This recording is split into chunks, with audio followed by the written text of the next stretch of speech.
من قال لا إله إلا الله وحده لا شريك له له الملك وله الحمد وهو على كل شيء قدير في يوم 100 مرة، ما جائزة ذلك؟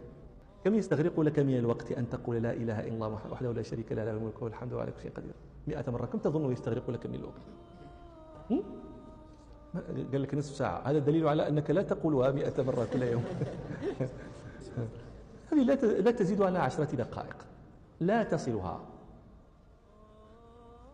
ثم انظروا ثمرتها وتغلبون عليها.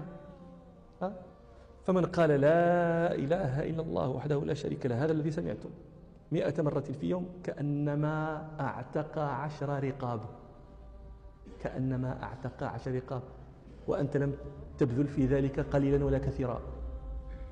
كلمات 100 مرة معدودات لها هذا الثواب العظيم، وليس هذا ثوابها يقف عند هذا الحد، لكن يزيد. اسمع ما يقول: وكتبت له 100 حسنة.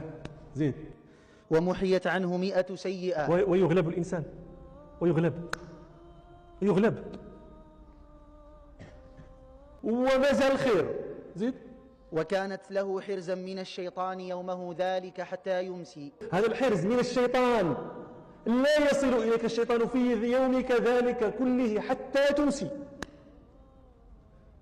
ونغلب 10 دقائق وأنت ذاهب إلى العمل، وأنت راجع من العمل، أنت راكب في سيارتك أو في الحافلة أو في يعني ستنام، وقد وضعت رأسك على مخدتك 100 مرة 10 دقائق، وفي هذا الخير العظيم. نسأل الله تعالى أن يوفقنا.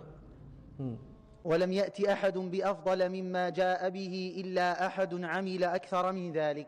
ولم يأتي أحد بأفضل من هذا. قال ما قال: أنت من السابقين، لا يسبقك أحد، بل لا يساويك أحد، لا يأتي أحد بمثل ما جئت به إلا أحد عمل أكثر من ذلك. قال أكثر من ذلك، عمل أكثر من ذلك. إما قال هذا الذكر وقال غيره من الأذكار، وإما قال هذا الذكر أكثر من 100 مرة.